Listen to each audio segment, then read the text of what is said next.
reported today in The Verge. Erase a button for children's data gains support in the House. Over the past year, there's been a renewed sense of urgency among lawmakers to rewrite parts of the Children's Online Privacy Protection Act, or COPPA, a little-known law that protects children's privacy online.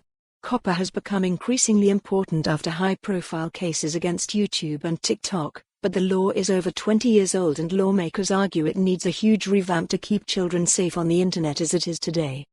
On Thursday, a pair of bipartisan House lawmakers announced that they'd be introducing their own bill that would give parents the right to delete the data that companies have on their children and extend COPPA's protections to older minors. The bill is called the Preventing Real Online Threats Endangering Children Today, or the Protect Kids Act, and was introduced by Reps. Tim Walberg, RME, and Bobby Rush, DL, as first reported by Axios. The bill would make big updates to the law that's already brought enormous changes to YouTube and TikTok and infuriated creators. In its settlement with YouTube, the FTC fined the company over $170 million and prohibited the company from running targeted ads on videos the agency could deem child-friendly. Many critics argued that this settlement didn't go far enough, and if the Protect Kids Act was approved, YouTube and other online platforms would be under a lot more pressure than they already are to ensure children's data remains safe online. Under current law, COPPA only prohibits platforms from collecting the data of children under the age of 13. Under the Protect Kids Act, that age would be increased to 16. COPPA also doesn't include precise geolocation and biometric information as part of its definition of personal information. This House bill would ban platforms from collecting those sensitive pieces of information from children as well.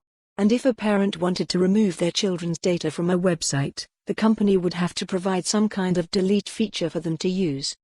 The bill mirrors many of the protections offered under a Senate measure led by Senators Josh Hawley, RMO, and Ed Markey, DMA. The most significant difference is how the bills identify whether a platform knows that it's collecting children's data. The Markey-Hawley measure would revise COPPA's actual knowledge standard. Under COPPA in its current form, companies can only be found in violation of the law if they're proven to have known that children were using their app or site.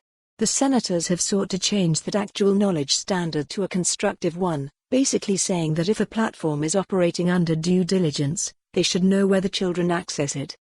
The Protect Kids Act doesn't go that far. If the bill is approved, it would instruct the FTC to conduct its own study. For more on this story, visit the news article link.